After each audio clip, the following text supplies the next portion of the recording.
আসসালামু আলাইকুম এভরিওয়ান। আজকে আপনাদের সাথে শেয়ার করব কিভাবে বাসায় আমরা পেন হোল্ডার বানাতে পারি।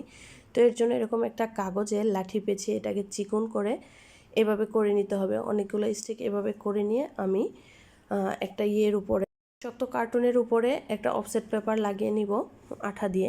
এরপরে আগে থেকে করে রাখা স্টিকগুলো এক এক করে জাস্ট এরকম আঠা দিয়ে জুড়ে দেব, তাহলেই হয়ে যাবে আমাদের পেন হোল্ডার। তো দেখুন আমি কিভাবে একের পর এক জুড়ে দিলাম। এভাবে প্রত্যেকটা কোণায় কোণায় এভাবে আমি আঠা দিয়ে প্রত্যেকটা স্টিক এভাবে লাগিয়ে দিব। পরপর করে নিলে, সাজিয়ে নিলেই হয়ে যাবে আমাদের পেন হোল্ডার। এটা কিন্তু খুব সুন্দর, দেখতে যেমন সুন্দর তেমনি আপনার কাজেও লাগবে। অল্প খরচে আপনি এটা বাসায় বানিয়ে নিতে পারবেন, দেখতেও সুন্দর লাগবে, বাচ্চারা পেলে অনেক খুশি হয়, সেজন্য আজকে বানালাম। দেখুন আমার পেন হোল্ডারটা রেডি। এটা একটু আপনাদের সাথে দেখিয়ে নিচ্ছি এটা কীরকম হলো। এরপরে আমি এভাবে আমার পেন্সিল কলমগুলো রেখে দিলাম। কেমন হয়েছে কমেন্ট করতে ভুলবেন না। এরকম ইজি জিনিস আমরা চাইলেই বাসায় বানাতে পারি।